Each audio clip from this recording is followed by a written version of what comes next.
welcome to all of you all. Thank you so much for joining us in this particular live webinar. And we are thrilled to have a very good panel of so many speakers today.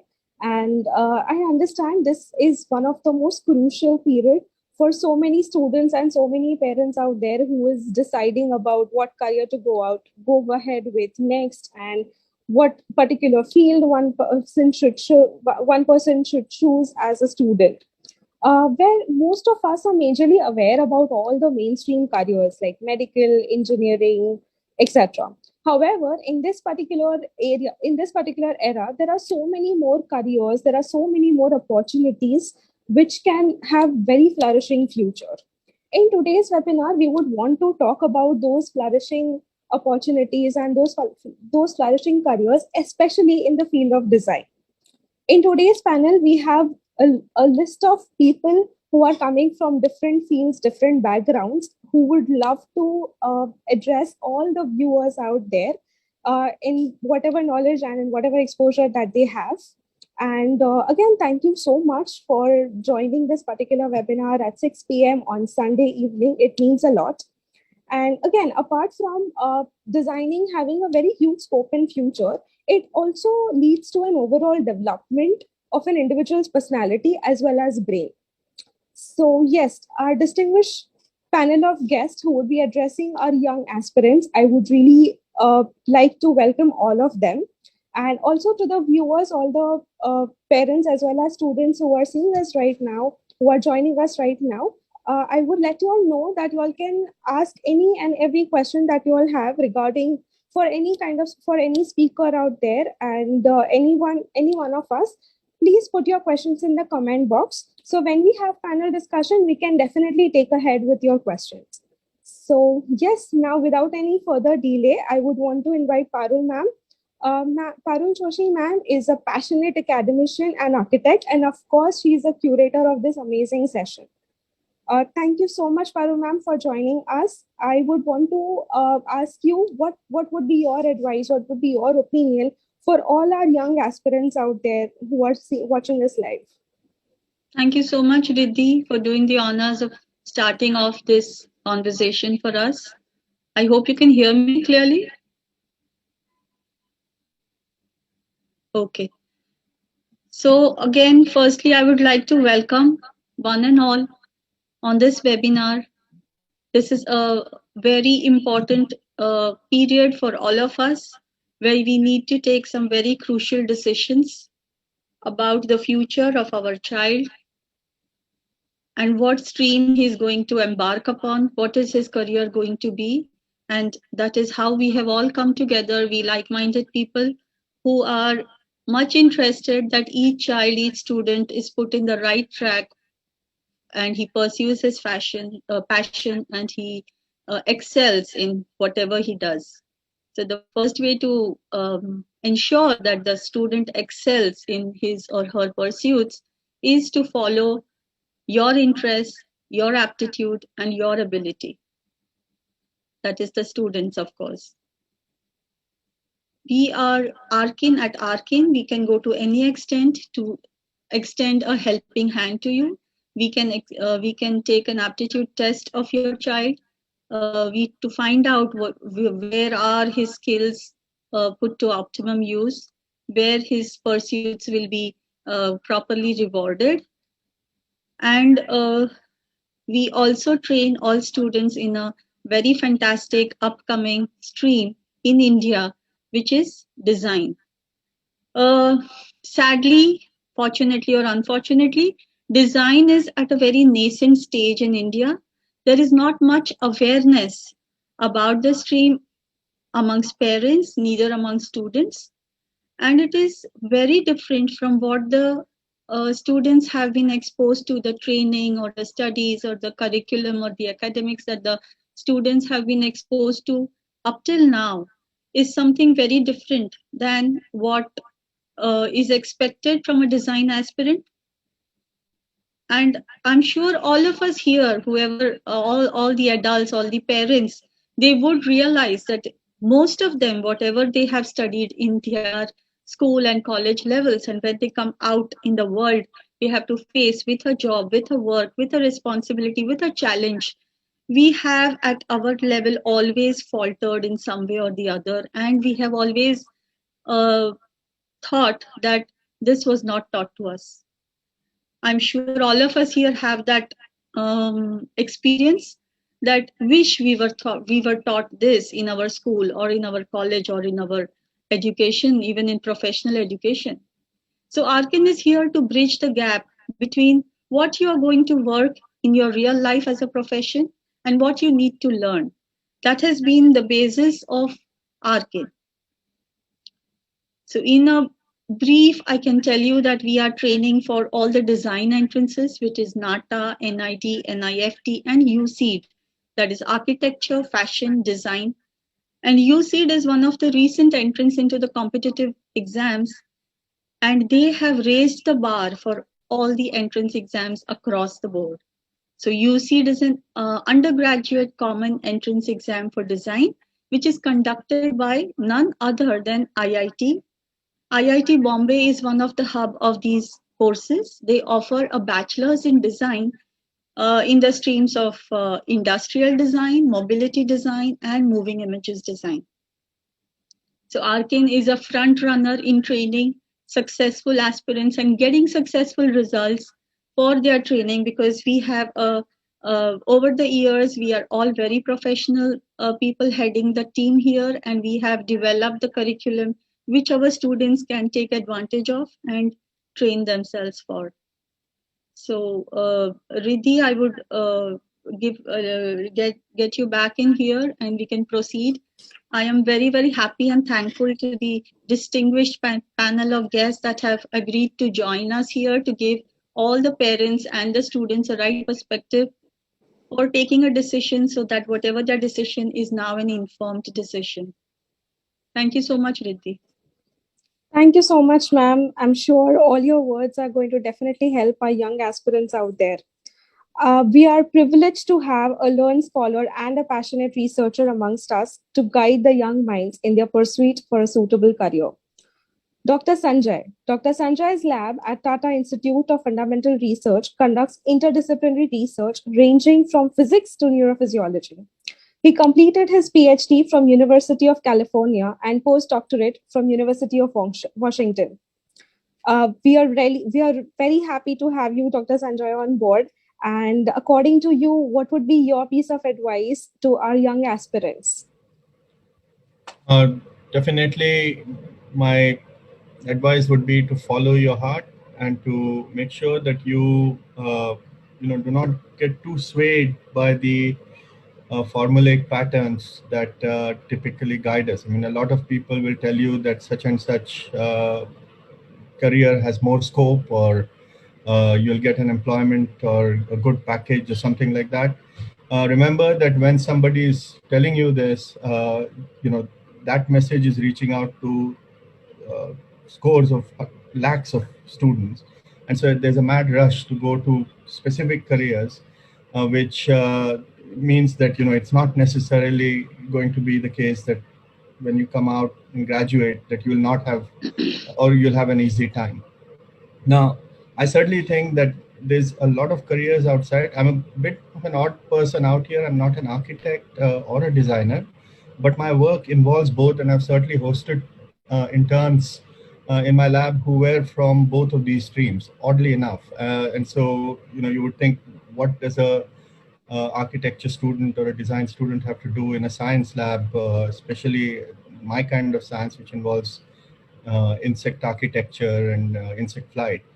Well, there turns out to be many new technologies such as 3D printing, etc., which use the principles of design and which are exciting to designers. And the important thing here is to know that the horizon is very wide and getting wider. And there's a lot of things to do and a long way to go. So my advice would be, follow your heart. Don't necessarily listen to your parents, neighbors, or anyone. Just do what you feel is right for you, and that way you take ownership of your future. And if things don't go bad, then you work harder to make sure that they go well because the decision was yours. So that's mainly what I feel is important for today's students. Things have changed a lot since the time that our parents were students, and so they aren't necessarily tuned into the new way of doing things. A lot of online learning, a lot of lectures are on the web now, and there's resources that you can scarcely imagine. Today, a student in India can attend a course that is given by MIT professors for free. There's no reason that uh, we be shackled by our geography or our economics. The sky is the limit to what we can achieve, and I think we should be positioning ourselves to take the fullest advantage of all of these wonderful facilities, and do the best that we can. And so I certainly feel that uh, you know if you follow a formulaic path, then you will reach a formulaic place. Don't do that. Try something new and interesting outside of the standard kind of engineering, medicine, or other formulaic uh, careers. Of course, if you're interested in those, then by all means, that's the one you should follow. But what should guide is your heart and your desire. I think I'll stop there, and we can discuss this further. Thank you so much, Sanjay sir. That was absolutely very insightful, I'm sure, for all our viewers out there. Now, I would want to invite Santosh sir, who has graduated with top honors from JJ College of Architecture in 1997. Along with that, he has even pursued a course in interior management from London. He is a founder of design firm Studio SW, which has grown synonymous with high-end luxury residential design for some of Mumbai's renowned developers for their iconic landmark properties. Santosh sir has received international recognition for various projects, most notably for his redesign of Notre Dame Cathedral in Paris. And along with that, he has received many national awards. He is also actively associated in academic research with so many years of experience and so much of exposure. Santosh sir, what would be your suggestions to all our viewers, to all our young enthusiasts? Hi, good evening, Riddhi. Hello, Parul, and all the panelists on the board here today. Indeed, a very exciting session. It's always very exciting to talk to students and their parents, specifically at this very tender stage in the life of your career, where one decision that you take for your child, or even if the student himself takes, can change the entire outcome of his life. I absolutely thankful to Arkin for having organized this. Now, coming back to my advice for the students, like what Sanjay said initially, I would highlight 3 points. The first point, like Sanjay said, is ideally, obviously, follow your heart, follow your passion, follow your dreams. And that will really take you a long way, because eventually, when you start working out in the profession and in the career, most of the times, or many times, things don't go your way. At that time, it's just that your passion and your heart that really pushes you forward and makes you through those bad days. It gets you through. So A, having passion is very important. B is, I would also want every student to self-assess themselves. Now, what do I mean by self-assess? Self-assess is try to understand what skill sets do you have, what skill sets do you can acquire, or what are the things that you are good at. For example, if a person is very good at drawing, or if a person is very good at sketching, painting, obviously his skills as an artist are going to be very important to him for any design field, because in design, our language is basically drawing. At the same time, maybe if you're into music, or if you like visualizations or musical things, I would then want the person to look at probably advertisement, photography, videography, cinematography, or onto the media line. So understand what are you good at. And in case if you're not good at, and if you want to join some particular field, try how you can better that. There are courses that can be done. There are skill set, knowledge set, online courses, live courses, which you can enroll for and increase the skills of yours. Because eventually you will be as good as the skills that you get on a table. Tomorrow, any organization that you work with, or even if you work for yourself, when you are out over there, people have to pay you. So what will people pay you for? They are going to eventually pay you for a skill set that you own. That skill set can be anything, even talking to people, listening to music, writing, reading books, having historical knowledge. All these things are skill sets. So yes, understand what skill sets you bring to the table and then start tempering your journey that way. The third important point that I would like to harp on over here is understand your personality. This is a very ignored fact, and but I believe that this is a very important fact for you to prevent burnout. Now, for example, when I say what is your personality, are you an introvert? Are you an extrovert? Are you a judgmental person? Do you want to interact with other people? Do you love to network? Do you love to work by yourself, undisturbed by other people? Do you like to teach to people? Do you like to learn from people? So again, all these aspects dictate to you what kind of a career or what kind of profession you go into. If, for example, if you hate telling people how to do things, or if you hate teaching people, then obviously education is the wrong industry for you.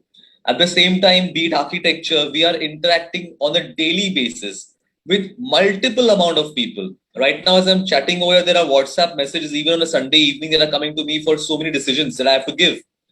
So as a designer, as an architect, as an interior designer, we are interacting with a lot of people.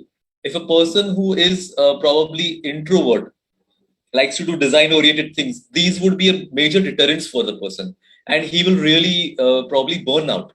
At the same time, if you're a very outgoing person and you are doing some historical search, if you're doing some research, if you're doing some invention, then working by yourself in solitude with a few people actually will burn you out. So before deciding your career, you need to sit with a pen and paper and obviously note these 3 pages. The first page would be your passion. What do you dream of? What do you love? What fancies you the most? Write down all these points, all the things that you love to do. B is evaluate your skill set on what skills you bring to the table. What are you good at? And how that can influence your profession. And C is understand your personality type. Then you can sit together and put all these things in place and then understand what profession goes where. There are multiple platforms, Arkim being one of the most important platform here, which is guiding you towards design. So more interaction with professionals here will give you an idea of how the industry works, how we work in the industry. So you'll have an exact understanding on whether you fit in it or not. Now, for example, I would just like to elaborate a bit more about architecture. I believe I'm being a bit I'm touting myself a bit, but I believe after medicine and after doctors, probably we are the most versatile and the most stout human beings in the line of profession here. Why do I say that? Because understand, architecture is a mix between art and technology. So we are artists and we are engineers. And in between, we are corporate salesmen, we are lawyers, we are negotiators, we are estimators, we are auditors, we are accountants, we are licensing officers, we are psychological counselors, we are entrepreneurs. So there are multiple hats that you'll end up putting in the profession. Coming back specifically towards architecture is you have to be good at both. You need to have a sense of art. You need to have not exactly a sense of art. You need to be artistic in your life. You need to have that outlook in which you're designing, be it cleaning up your room, be it putting up curtains in your house, be it even the clothes that you wear. If you've got a certain sense towards it, which people like and which you enjoy, then certainly you are made for this profession. At the same time, you can't work in isolation because you are responsible for your buildings. Tomorrow, the buildings that you build have to be structurally strong. They have to be stable. The HVAC, that's the air conditioning that you have in your building, or the lighting, or the plumbing, or the electricity, all that, these are very important engineering aspects. So when you are doing up a house, be it interiors or be it architecture, knowledge of this is extremely important. Even basic things is what height as a tap is supposed to be, what is the height of a kitchen counter. These are small details which go a very long way. So I will probably elaborate this in a bit more, but if time permits. But as architects, you have a wide variety of things that you have to look at.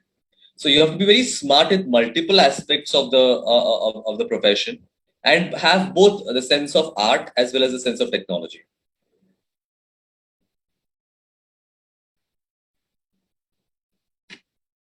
Is that good enough, Riddhi, or do you want me to elaborate more on this? Thank you so much, sir. Maybe we can speak more about it in our panel discussion. So yes, thank you so much. It was wonderful insight. I'm sure all the viewers will gain a lot of benefit from everything that you've just spoken about. Also, just a small reminder to all the viewers out there, please feel free to ask questions to all the people, to all the speakers out there today. And you can leave your questions in the comment section so we can try our best to address as many questions as possible. With this, I would like to now invite our next speaker, that is Trupti ma'am. She leads a reputed fashion company in the city. She has done her fashion designing from NIFT, and also she is an art therapist. Trupti ma'am, we would love to know what will be your insights and what will be your advices to all our viewers out there. Over to you. Thank you so much. Yeah, thank you so much, Riddhi, for having me here. It is truly a pleasure for me to be a part of this webinar. So I am NIFT alumni, and I am an art entrepreneur and an art therapist. So I would just like to say that designing is quite a vast term. So whoever is looking for this as a career, as a designer, I think it is very important for them to first understand their forte and main interest. So you cannot just imagine that I want to be a designer. You have to first understand whether you like to be into fashion industry or some other designing you're talking about. And even within fashion, it is important to understand whether it is going to be jewelry, other accessories, or textile designing, or garment designing, or whatever. So it is very important to have that kind of clarity. And one more thing I would like to share, that sometimes mostly the image of designers and the fashion industry is such that people associate it with all the glamour, and they know that it is a glamorous industry. So if you are motivated to do this because you want to enter the glamour world and you are attracted towards the glamorous things, then I think you should give it a second thought, because it's not only glamour, and there is a lot of hard work and other things behind the scene which are very important. And most of the times, like, you have to work in rural areas and other stuff, like go to the small markets, which mostly you would not be comfortable going also. And a lot of hard work, you have to work day and night, and work on the very limited deadlines and all that, very quick notice. So a lot of things are involved. So don't take it like a glamorous thing. But if you're really serious about it, you are a keen learner, you are an art enthusiast, and if you have that zeal to learn more and more, explore things, and you really think you are very creative, and you want to you get inspired from everything around you, and there is just no limit to your creativity, and you're always trying to find out new things and create something on your own, and you have some interesting ideas on your mind, you have that kind of keen interest, then only I think you should consider designing. And definitely you should work on the details and then decide what kind of designing. It is the most important part, because once you get into it, then you should also enjoy the process of doing it. Yeah, that's it, I think. Thank you so much, ma'am. I'm sure this was very helpful to all our viewers. I can see quite a lot of comments on the comment section. Thank you so much for asking questions. I would again request all of you all to keep commenting on this particular section, and we'll definitely try our best to take it ahead. I would now like to invite our next speaker, Sharanya ma'am. She is a graphic designer, and she has been in this particular field for quite some time, and she has had a lot of exposure in the field of designing. We would really like to know what would be your input, Sharanya ma'am, to all our young enthusiasts, all our young aspirants out there. Over to you, ma'am. Okay, thank you, Riddhi, for that lovely introduction. Firstly, am I audible? I hope I'm audible. Firstly, I hope everyone is safe and sound with their loved ones.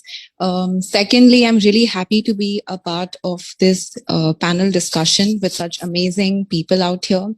Thirdly, I'll give you all a gist of where I come from, my background. So basically, like Radhima mentioned, I am a graphic designer.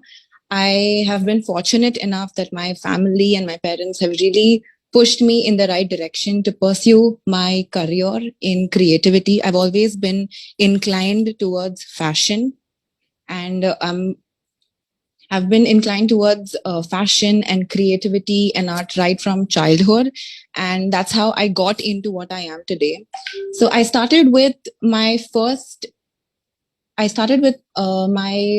career at Glitch. So basically, I started with my bachelor in applied art from Rachna Sansad. There's an entrance exam that you appear for, and once you get in, it's a 4-year course. That's how I got into Rachna Sansad. I majored in computer graphics once I got there. Following which, I met Parul ma'am and I got to Arkin Institute where I was training for different entrance exams to pursue my master's. I have completed my master's at SDWPP School of Communication in Media, Advertising and Communication, of course, followed by which I got into Glitch. And today I'm a graphic designer at Glitch. I have been working with different lifestyle and luxury brands like Pond's, Dove, Vaseline. I've also been fortunate enough to work with Netflix, Facebook, Airtel, and a lot of pitches for these kind of companies. And I'm really happy where I am. Like everyone has mentioned, I think we really need to follow what we want and what we really want to pursue, and not do something that other people force us into. So please do what you really love and get into what you genuinely love. So I think that's about what I can add to this. If there's any question, I would love to take it up later on or whenever it is. Thank you so much. Definitely, we'll have more discussion about the same in our panel discussion session. And now I would take this opportunity to welcome our last speaker of the day, Stuti ma'am, who is a visual practitioner and who did her graduation from Faculty of Fine Arts, MS University, Baroda, in painting, and is currently pursuing Masters in Visual Studies from Ambedkar University, Delhi. We would love to know what would be your opinion, what would be your guidelines for all our viewers out there. Over to you, ma'am. Thanks for having me over.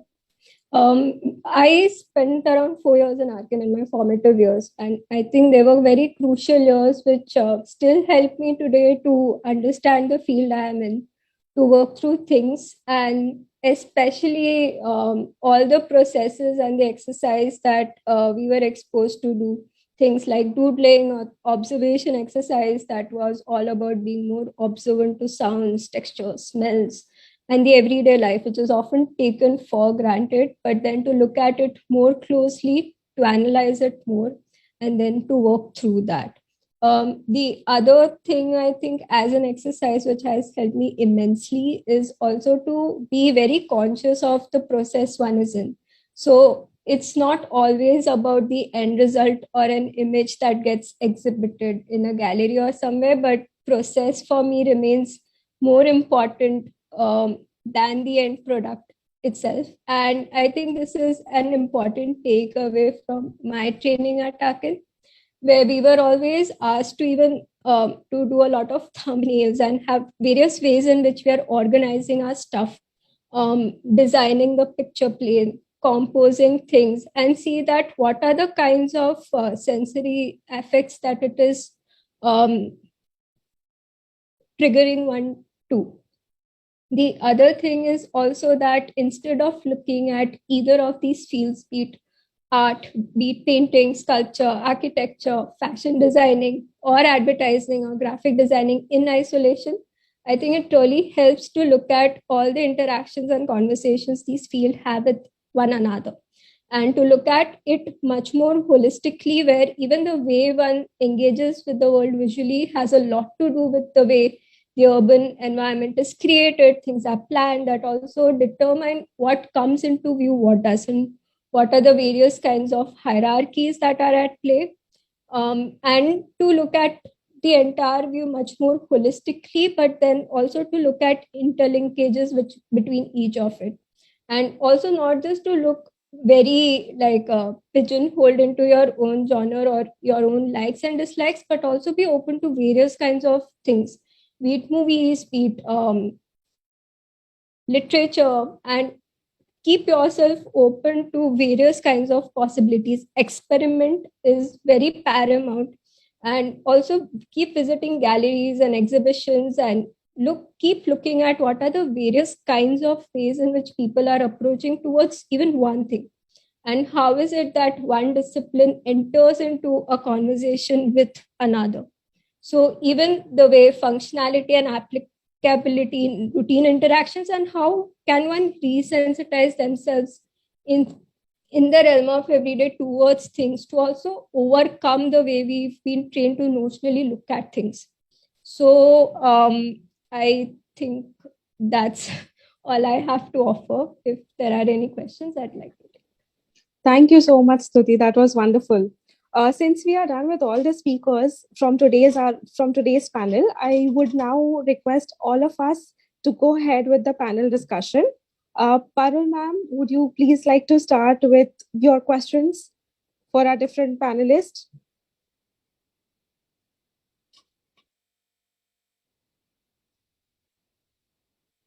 Ma'am, you're on mute. Once again, thank you all so very much. It was wonderful to hear all of you talk. And I'm sure all of our viewers are going to learn from these talks that we have had today. And this is going to be streaming on our YouTube channel and our FB channels across our social media handles for some time now. So we are going to have more and more people it's going to be helpful to many students this year. So yeah, my first question would be to Sanjay. Sanjay, you were a brilliant student at school back in the 80s. And how come you chose BSc to pursue? Yeah, I don't know about brilliant, but I was a happy student. I enjoyed learning, and I realized at some point that I enjoyed staying in school. So I wanted to stay in school as long as I could, and then later That's on in lovely. college. And I think that's what led me to academia in general. I was always interested in research and in in trying to find out new things. And I think that's what led me to physics, my interest in physics. And I was afraid that I couldn't, do physics if I was doing medicine or engineering. And that was obvious to me even at a young age. So I never really pursued that line. I chose to go into the BSc route because that's what got me to science. Luckily, I mean, I did this at a time when the pressure wasn't all that much. I mean, it wasn't like I've heard in recent times that students are advised that going into BSc means you have a bleak future. Nothing could be further than the truth. In fact, I think it opens you up in ways that that many other fields cannot. And I went to a fabulous college, in which when people came out, they felt like they could be anything. They could be film editors, they could be architects, they could be just about anything they wanted. Many of them are journalists on TV. Every once in a while I open the newspaper and I see a familiar name. It's basic education. Any good basic education will set you up for a good career if you do it well. So as far as I was concerned, it was research, so I went into research. But I'm actually curious how you decided to go into architecture. It wasn't something that crossed my mind. Yes, you got me there. Actually, yeah, I was a sure shot medical student. I was going to become a doctor for sure, but somehow I landed into architecture. My landing into architecture was by fluke, but ever since then, I have just enjoyed the ride tremendously. And 5 years down the line, when I once completed my course, I could not believe what the transformation, the amount of transformation that this course got into me as a person, as my personality, as Santosh was speaking about it a little earlier. The transformation of my personality, my character, my understanding. This is basically the most important thing or the biggest thing that I love about design or the design education. And that is why I'm very passionate about it. And I wish each and every individual would, pursue design as an education. As you had earlier said, I remember you mentioning that even if you're studying the wonderful physics of how ants are making an anthill, that is a natural course of design which they follow. The birds, the butterflies, everything everywhere. For me, I see design everywhere. I am so passionate about design, and I'm definitely going to visit your lab since you told me that I would, and you also said today that architects are visiting your lab. So, so I'm taking an invitation from you, and I'm going to be visiting you very soon once the lockdown opens. Absolutely.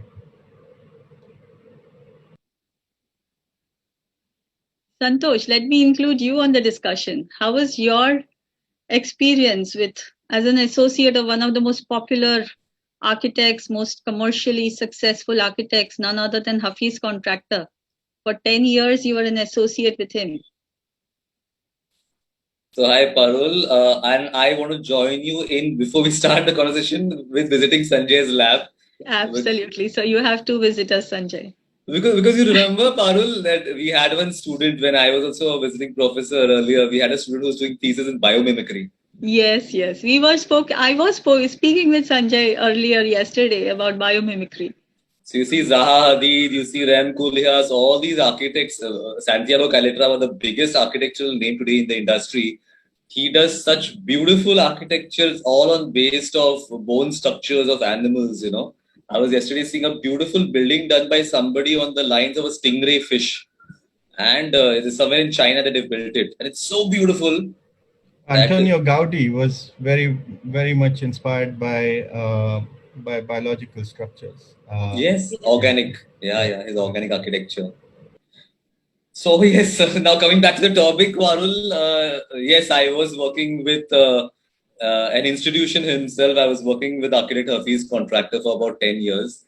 And again, like you said, Parul, A is as far as the context of today's webinar is concerned, I want to please tell all the students that whichever profession or field that you join in, I would very much encourage you to please go and work with a big name or any name for that matter, be it a big architect or a small architect, for at least 3 to 5 years.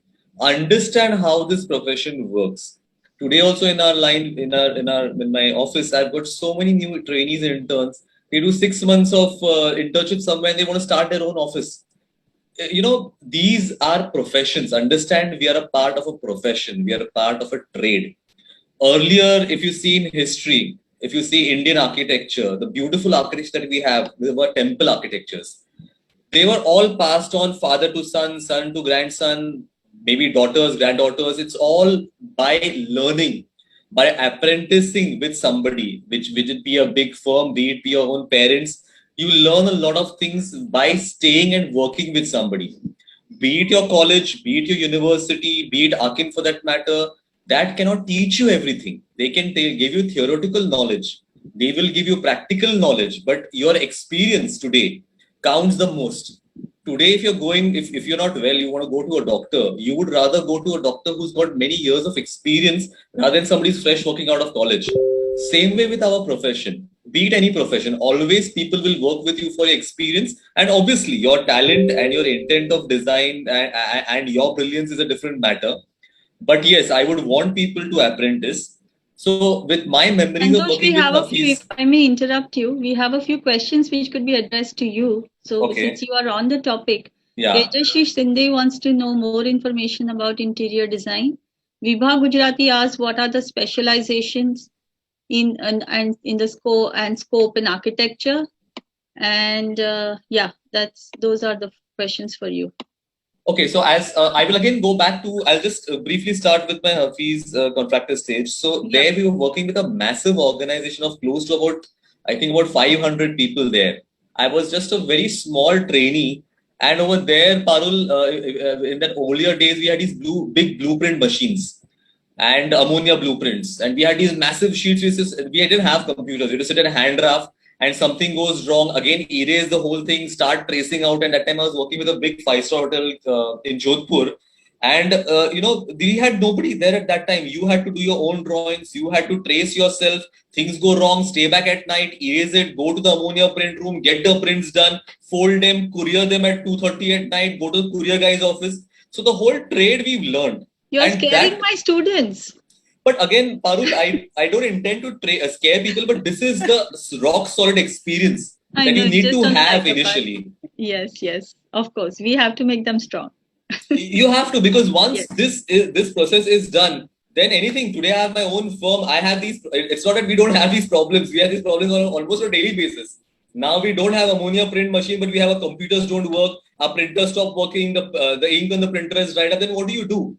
So these are the learnings that you get with these companies that you work. You know exactly what am I supposed to do. If the printers are working, draft out by hand and send a screenshot. Get it done. So experiences help a lot. Now, addressing the second part of the question is architecture today, be it DH, has in the last 5 to 10 years opened up tremendously in terms of specialization. Earlier, just being BARC was good enough, but now people have really ventured out.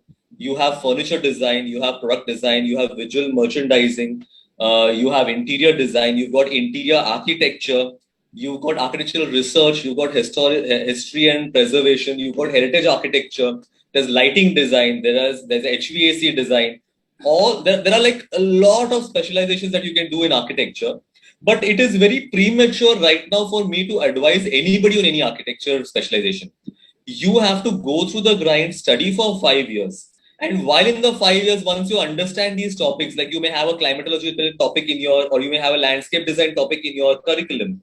And while studying that, if you develop a passion or like for it, then that is where you should specialize in.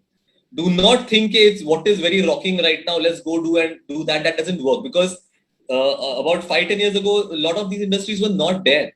In the last 1 year or last 5 years, even the entire computer modeling, you've got renderers. They make beautiful renders, interior and architecture. The quality of these renders are so mind blowing that you cannot make out the difference between an actual photograph or a virtual render. So these are fields that are just opening up right now. And if you think what is latest happening, let me do that. That will be a wrong way of doing it. Understand your passion. What works with your passion will obviously pay you out. Thank you, Santosh. Sharanya, the advertising stream must be exciting, full of glamour. How are you liking it now?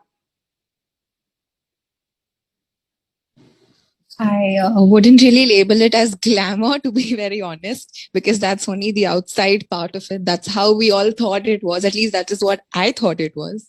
But it's not glamour as such. But it definitely is very exciting. I wouldn't discourage people like that.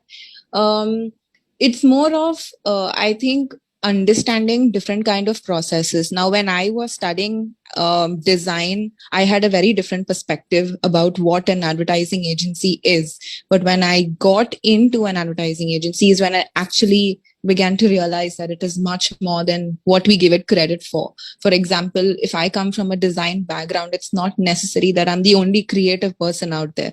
Even the APM team, that is your brand strat team, all different teams come together, and that's how creativity actually comes into place, And in terms of glamour, yeah, I mean, we do get their gift hampers. If you're working for that brand, they do send us on a yearly basis. Like, that's glamour, I would say. But we definitely get one step closer to the brand beyond a consumer's perspective. So in that sense, yes, it is pretty glamorous. So Sharanya, there's Dimant asking about what is visual design. I think you can take this question forward. Okay. So see, I am a graphic designer. So I basically deal with more of computers and digitalized format. Now, when it comes to visual designer, they There isn't. I don't think there is a specific label. I mean, when you go to an industry into the advertising agency, there isn't a specific hierarchy. Like there is a visual designer. There are different departments, but a visual designer, I think, would also be a part of the creative team. So it's basically to work with a creative team. I would say. They definitely don't fall into planning and media or the content team, but they will definitely be working on the creative aspect more. I hope that answers the question. Yes, it does. So Dimant, we can always get in touch on one-to-one basis. All the queries we are trying to address, most of the queries, whatever we can. Otherwise, we would request all the participants to get in touch with your closest Arkin center, and we'll all be only too glad to help you out. Trupti, next question for you. You have been in a course and a career that most women or girls would fantasize about. What has been your experience about the fashion industry? Yeah, so as I initially mentioned that usually young girls actually fantasize about fashion world because of the glamour and all that, as Charamya also mentioned. So I would again say that I have already said that it is not only about glamour. So just make up your mind. It is just not about glamour world. It just looks like that. Of course, there is glamour. So, but there is a lot of hard work. There is a long way which you have to go. So, like for example, I would just like to mention, like when I joined NIF, like about 20 years back. So that time we also like joined with the expectations. Wow, there will be a fashion show and ramp walk and models and meeting up all the celebrities and all that kind of mindset. So I think that's a very common thing. But when you actually, enter the institute and you meet the reality, then your perspective actually changes, and then you understand there is a lot of different kind of world which you have to face. There are a lot of challenges. I'm not discouraging. I'm not saying that it is bad. Of course, it is very interesting because if you are a keen learner and if you are really, really going there with the aspiration of doing something really creative and learning something really of your interest, you're passionate about what you are going for, then definitely you're going to enjoy the thrill you have to go through. So yes, and then at the end of it, then definitely there is glamour also, but that is, I think, a very limited phase. So do not fantasize, but yes, you should go for it. If you are really passionate about it, you should follow your passion, but don't get influenced with the surroundings and the marketing and the fancy things that you see on screen. Be realistic. Just think of pros and cons and all the real life. Do some research about the real life also. If you are joining some kind of preparation courses or something, you're preparing yourself, you will get the idea that what kind of work is involved in it and what is the procedure. So it is just not one thing. There are many things involved into it. So one has to be really careful and thoughtful before taking a decision. But definitely, it is quite a satisfying field if you are a very creative and you are always keen to learn new things and you always want to explore your imagination and creativity and you get inspired with everything around. So definitely it's a very very satisfying journey. But now I would just like to ask Riddhi, which is actually an appropriate age where we could gauge the aptitude of a student and be relatively sure of the outcome for good. So could you just guide us on that? Sure, definitely. Thank you so much for asking this question. So as a psychologist, we have parents and students coming in usually after their 12th grade or 10th grade examination, where they are in a fix that, okay, now how should we go about it?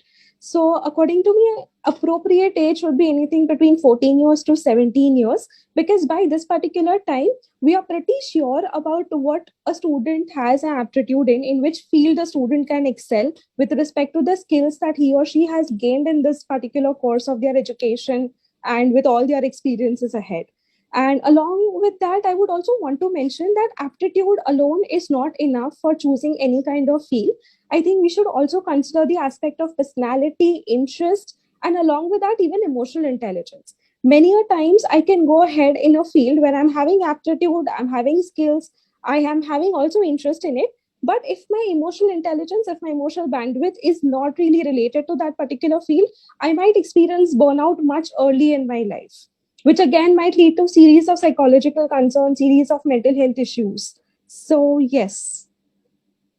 Sanjay sir, I just wanted to ask you about, like, you had experience in studying in universities abroad as well as in India. What do you feel is a striking difference between in the education system between the abroad education system as well as Indian education system? Well, one major difference is that as a student in a liberal arts course anywhere abroad, I would say US. I don't know about other places. Uh, you know, you are not restricted to one field. You have plenty of latitude in choosing courses other than whatever you intended to go in. My PhD advisor entered with the idea of doing art as a major, and he ended up being a neurobiologist because somewhere along the way he took a course in neurobiology, which really inspired him. And the next thing he knew was that he became um, a neurobiologist. Not just that, I mean, he paid his way through college by being a cook and at a restaurant. And these are experiences that I don't think Indian students are getting.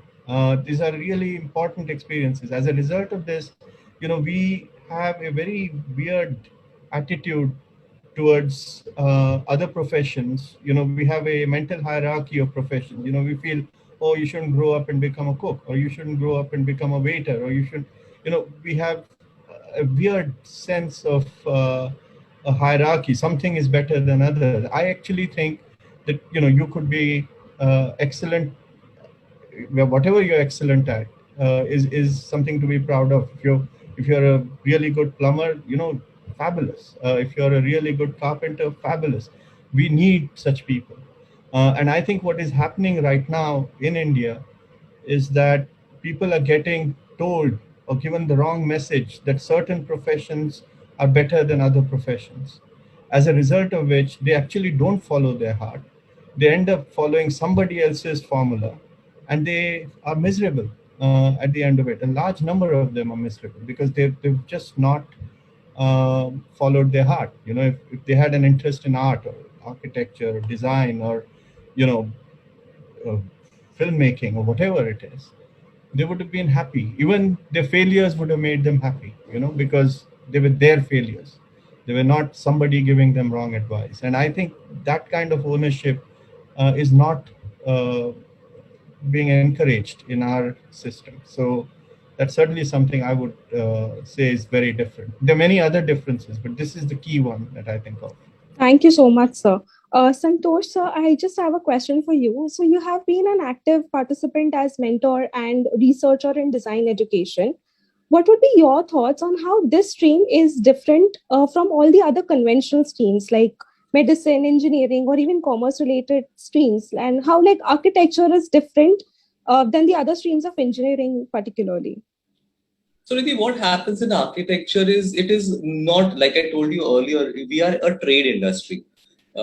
We have things that are learned by knowledge of the previous generations. So, if you see in our architecture college, we have a 4.5-year long course, and then we have 6 months of internship, which has got equal weightage to the education also. There are a lot of things that are taught to us. But when you go out in real life for any of the design industries, there are a lot of solutions that you have to come up by yourself. If, for example, in the medicine, okay, if this person is suffering from so and so disease, you do a diagnosis. Based on the diagnosis, you give the person the prescription, and then you see whether he feels better or not. If he does not, he again comes back to you, again re-diagnose and again re-prescribe. So there's a set formula. Similarly, even in engineering field, there are set formulas. In design, the sky is your limit. Today, I may want to design a room which is square. I may want to design a room which is oval. I may not want to design a room that's on Earth. I may want to design a room floating up in the sky. I may want to design a room on the planet Mars. Even if you see in a city like Dubai or Singapore, they're doing crazy amount of work. They're designing a city on water which is floating. On Singapore, they have a garden which is floating up in the sky. So all these things come out of architectural design. It's the lateral out-of-the-box thinking of architecture. Like what I and Sanjay discussed earlier, biomimicry. There's a beautiful, I think the China Opera House. It's a beautiful building which is the shape of an eyeball. The eyelid shuts and it opens up in the during the time of the opera that plays in. So with architecture, unlike other professions, there is no fixed formula saying that if you do X, your output will be Y. X can be X square, it can be 1, 2, 3, it can be red, blue, green, it can be anything. So that is the most striking part of any design industry, specifically architecture. However, having said that, as I said, architecture is art and technology. You have to work on the basis of technology. If you have a floating hotel, the floating hotel requires water supply. It requires plumbing and drainage. You cannot wish that out of the air. So how do you technically make it work? That is where, again, your personality comes in place. Tomorrow you may work with a bunch of consultants saying, sir, possible nahi hai. We cannot give you water supply with a bubble floating up in the sky. Then you have to sit. That is where your leadership skill comes in place, is where you have to sit and either convince your team the vision for the project and tell them to work on those lines. Or again, your management's hat comes on to decide, okay, maybe this consultant is not the right consultant. Let me look at a consultant who understands my vision and then work with him. Then again, you have your licensing issue comes in and you understand, okay, that consultant is not from India. The consultant is from US. And the way he works with the US dollars, his fees, his terms and conditions don't apply to Indian legal system. So it is basically architecture is basically a series of problems, I would say, which are interesting problems that are thrown at you. And that is where your creativity, it's not just about design. It's your creativity on how do you approach the whole problem itself. If a client comes and says, you have made the most beautiful design that you ever thought in your mind. And the client says, oh shit, this is the rubbishest, worst design I've seen in the world. The challenge is not the design. The challenge is how you convince your client to like your design. And these are skills which no college, no institute, no university will teach you. It is completely from your own personality. It's your own experience or your own apprentice that you have worked with somebody and seen somebody else do that. That is what is important.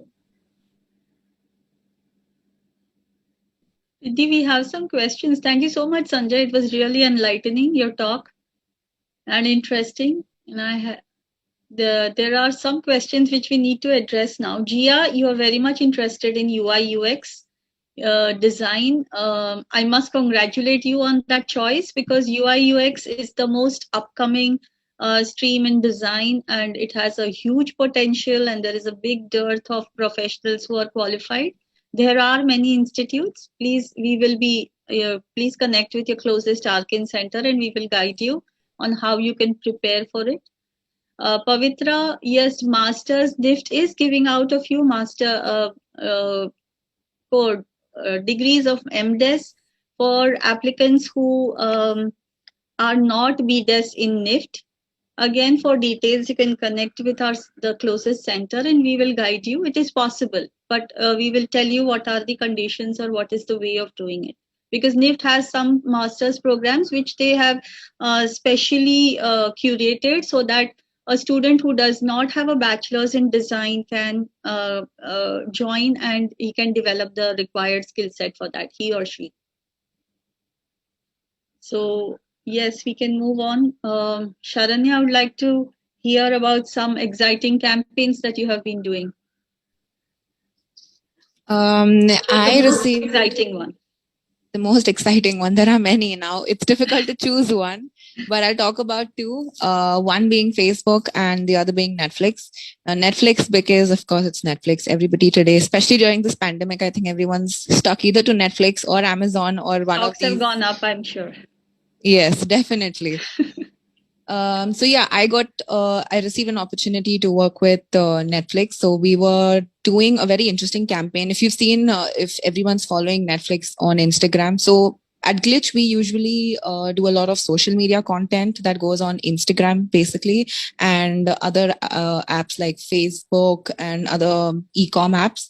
So basically, we work more for Instagram. So if you open the Netflix Instagram account, you'll see how their designs are very minimalistic, but at the same time, they're very on point and relatable. So with Netflix, we did a very interesting campaign about using scenes from very famous Netflix series and highlighting very important words in order to support our campaign. So I would suggest everybody to please go open Netflix. I'm like promoting Netflix right now. Please go and do go through our advertisements. You'll understand. That was one. And second was Facebook. Now, why Facebook? I personally believe that Facebook is one of those platforms I think is sidelined today, unfortunately, because everyone's on Instagram and I don't know, TikTok, if I'm not wrong, I guess. We don't mention that, it's Chinese. Okay, sorry. But yeah, Instagram. So our major challenge on this pitch was how to get people to come back to Facebook and why you need to use Facebook as another platform, because Facebook has much more to offer compared to Instagram. Instagram is also good, but our challenge here was how to get the consumers to get back to Facebook, because Facebook was at one point losing a lot of its followers and people weren't really on Facebook. But I think now things are changing. So that was one pitch where Santosh, I hope you're listening. We were just discussing this. Go on, Sharan. Yeah, I know. I would actually tell Sharanya I'll only promote your Netflix if they allow to stream the Friends reunion. I'm very keen to see that. And it is coming up if I'm not. It's not? But no, it is. Not. It's a part of. It isn't, because on Netflix, I mean, I think Lisa Kudrow had put up something on her account. I need to get back to you on this one. But okay, if you're anti-Netflix for that reason, I can't really help you because I'm a Friends fan too. But yes, coming back to Facebook. So that was our pitch where we wanted consumers to come back to Facebook and why you need to use Facebook, where we used our hashtag was, for a cause, where we tried to encourage people that Facebook is not just a platform to share content, but it's also to raise your voice in different ways, especially with relevant subjects. So that was our main pitch. And I was really fortunate to work on that pitch, where we use a lot of illustrations, we use a lot of photographs, we did a lot of crazy amount of work. So that was one very interesting campaign for me. Thank you, Sharanya. I have to get back to the questions. I see quite a few of them coming up. So Meha is asking, what are the stream options in 11th and 12th for a career in design with arts options? Are there Mumbai for class? If I understand correct, Meha, you are asking if you are taking your junior college in arts, whether you are eligible for design, then yes, you are. Within all the design entrances that we are talking about, that is NATA, NIT, NIFT and UCEED, NATA or architecture is the only stream which will, as of now, ask you for a eligibility of 12th science, that you've cleared science in 12th.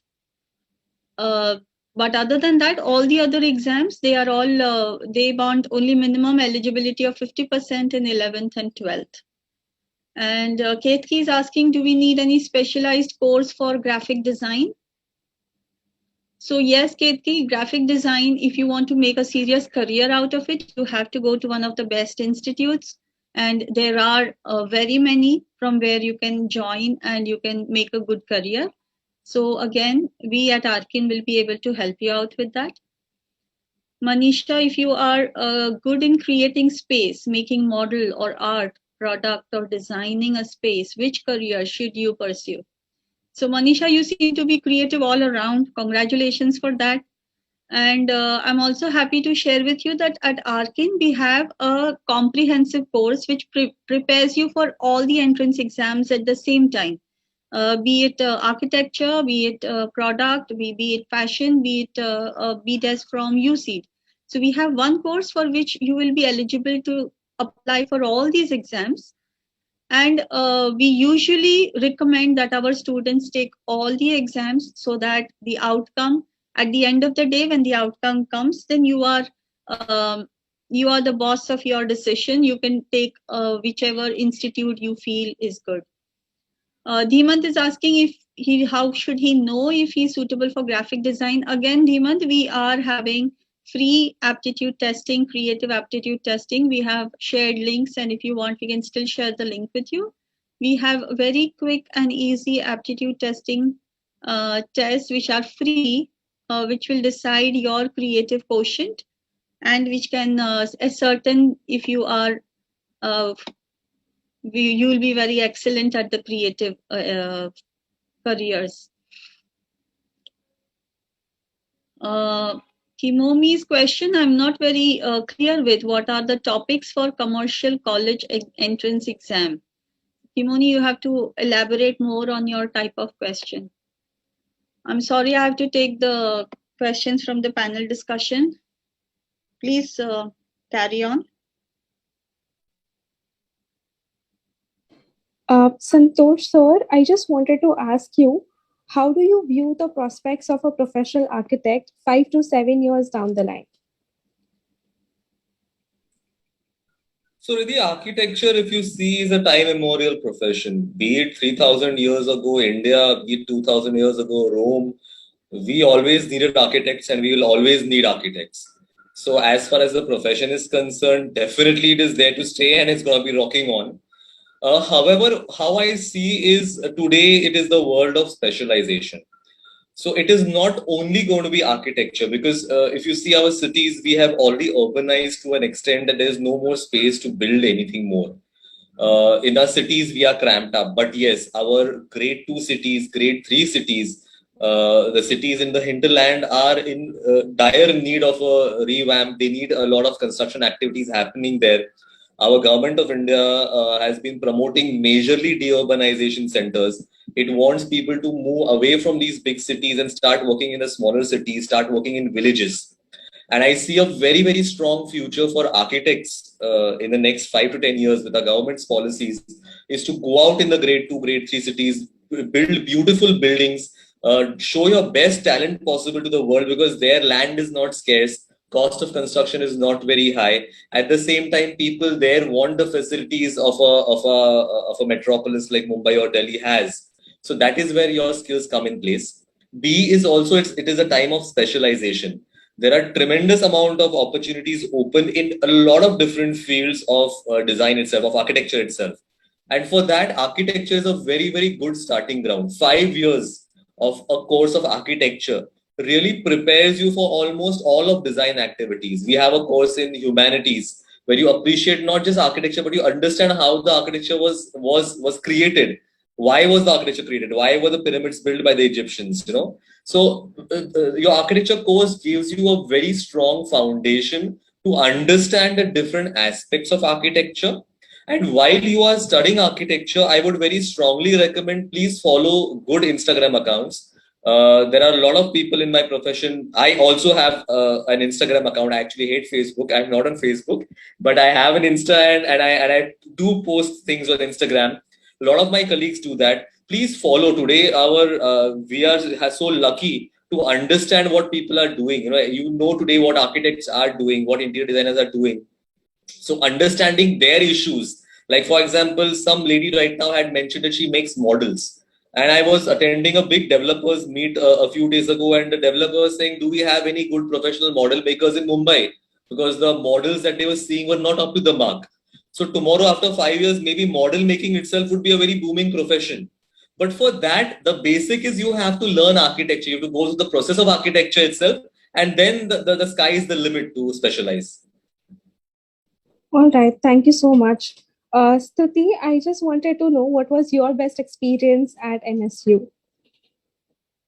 That's a difficult question. I mean, there were a lot of things, but then I think it's about every day in the studio, spending time with people, seeing what are the ways in which they are dealing with issues on their picture plane, what are the modes of research. So I think that every day was like the best part of it, because one could over time even see what the process has been like, what the journey has been like, what are the shifts and changes within someone's practice. So I think that.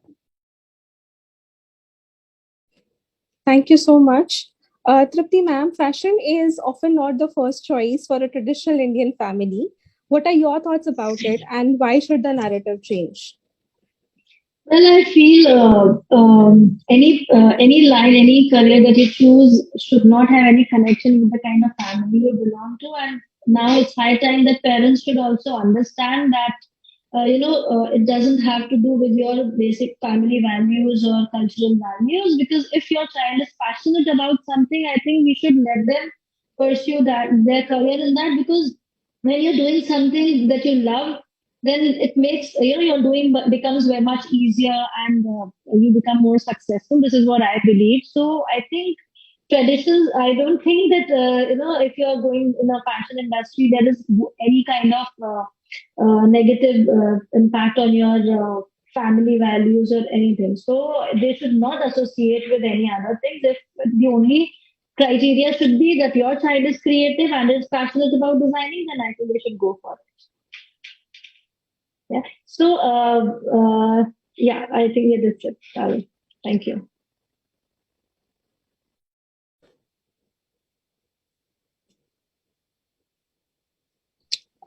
Stuti, there's a question from Ketki. Please share tips to crack entrance exam.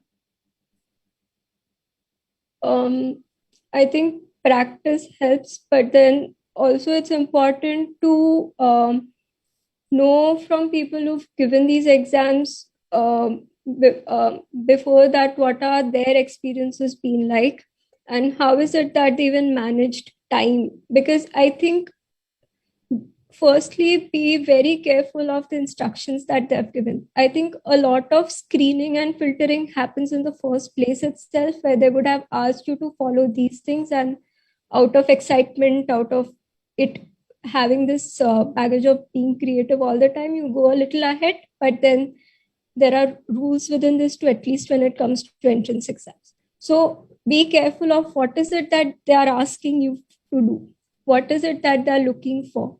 And a practice that I think I inculcated at Arkin that really helped me was to sometimes one is given these creative questions where we have to compose something. So always have thumbnails that show that how is it that you're thinking through a problem. So that also shows a lot about what are the various ways in which you navigated around the problem. So that could be another thing. And third would also be to think on your feet at that given moment, but also think of it in ways that are not cliche. So I think that is where practice, everyday observation, and things come in. So these three. And be honest when it comes to entrance exams, because if you pretend there, I think people who evaluate, they are very experienced to look through that pretension. So honesty certainly helps. Thank you, Stuti.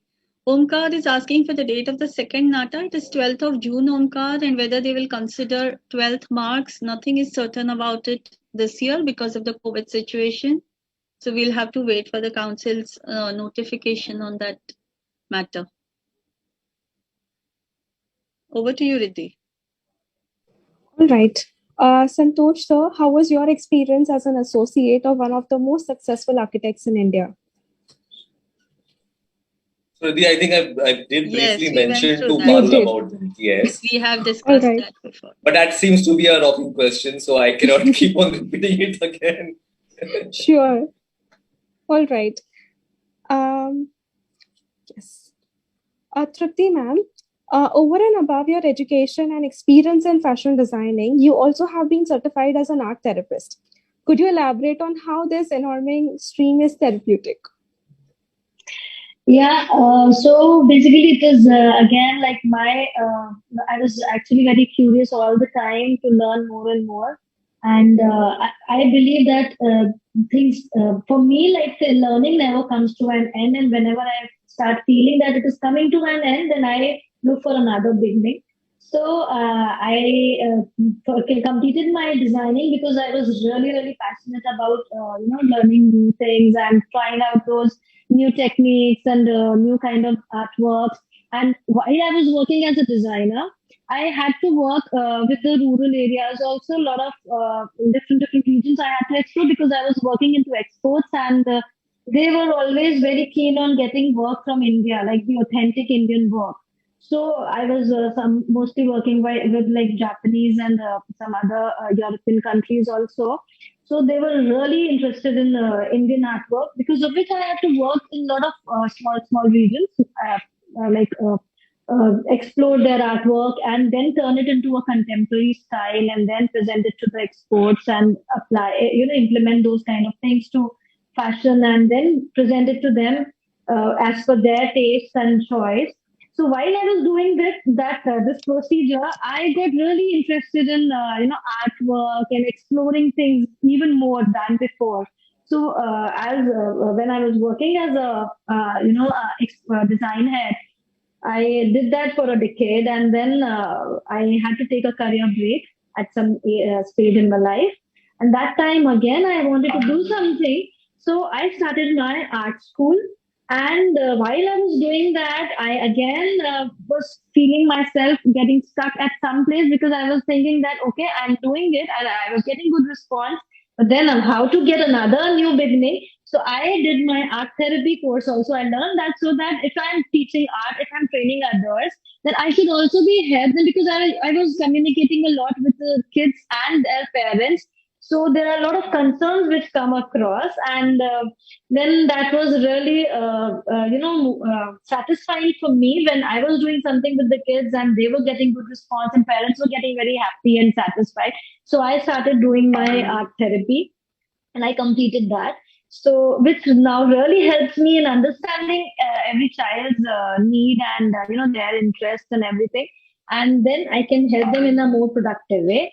So this procedure, the whole procedure itself, is very therapeutic for me because I never feel myself getting stuck at somewhere, even if I have some kind of limitations, maybe physical or some kind of like in this lockdown. I never feel that okay, I'm stuck in one house and I'm not able to explore my imagination, my creativity.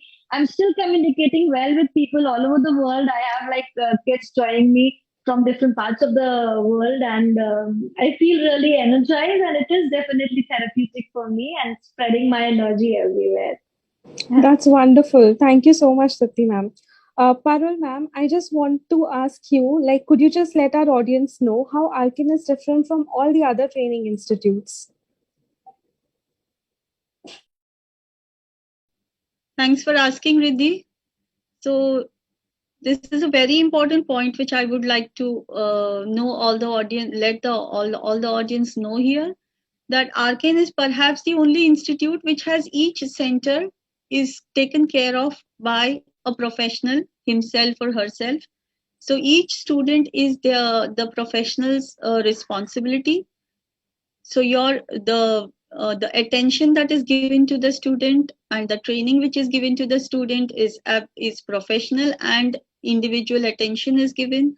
Our course modules are structured centrally, again with very professional people. We have a huge resource which is available on our app. Most importantly, the UCEED exam has, as I said at the starting, it has changed the ground. It is up to the level of all the other exams so far, what it was and now what it is. And Arkin was always prepared, as you have Stuti here who will tell you that you were taught. We always teach our students about observation, about imagination, about creative thinking. That is the first thing that we teach our students. This year, whoever has given NATA exam for the first time, most of them were bowled over because they had this kind of questions about observation, about critical thinking that were asked. But our students, since they know they have been practiced from the beginning, they were able to come out of it and clear it. And some of them even with flying colors. So we believe in a very holistic training, as we believe that design is a very holistic stream of design, of training or education or profession, and that is what percolates into our training systems also. So I think we have extended our allotted time, and Sanjay, one thing I want to ask you is, what is, if you had to change one thing in education of India, what would it be? Many things. The education system of India, like this is an essay in school. Yeah. I would change many things, and I think there is a new education policy that's been drafted and soon to come in place, which actually is taking care of a lot of those things. And I really urge you all to take a look at it because I think they're trying I think the message has gone back, and there is some concern about the way things are going. So I would certainly feel that schools should be more empowered uh, to provide vocational training, to provide hands-on training. That's really important. All kinds of training, all kinds of skills should be available to them. They can pick and choose which one they want. Sports should be more encouraged. And in general, I think we need to move away from this kind of an exam-centric system that we've created. It's a monstrous system to be part of, and I think COVID took us away from it. well, no, not enough. I mean, I think there's a long distance to go, even from there. So I think if there's one thing I would change, it's this sort of getting rid of this obsession of exams, and putting the focus back on learning. I really liked something that Stuti said earlier, which was, I mean, her focus was on the process, and why the process is very important. And I think this is, I can't emphasize this enough. I think this is the main message, is that enjoy the process. Don't worry too much about the results. The results take care of themselves if you enjoy the process. If you're happy what you're doing, everything else just takes care of itself. So I'd Wonderful. say, Those are the golden words we would like to close with. Sanjay, thank you so much, all the panel members here. I know we would all love, and I'm sure that even our audience is enjoying our discussion, but we do need to respect time too. Let's hope we can make it some other day, some other time. Thank you, Santosh, and thank you, Sanjay, Tripti, Sharanya, Riddhi, you too. Thank you so much for taking us all along through this. And Stuti, wish you all the very best. I know there's an MF Hussain in the making with us. Thank you all so very much. thank you. Thank you so much, Parul. Parul. Thank you so much for having us here. It was a nice interaction. I've learned a lot. Yeah. Thank you so much to all our viewers as well who have spent a time on a Sunday.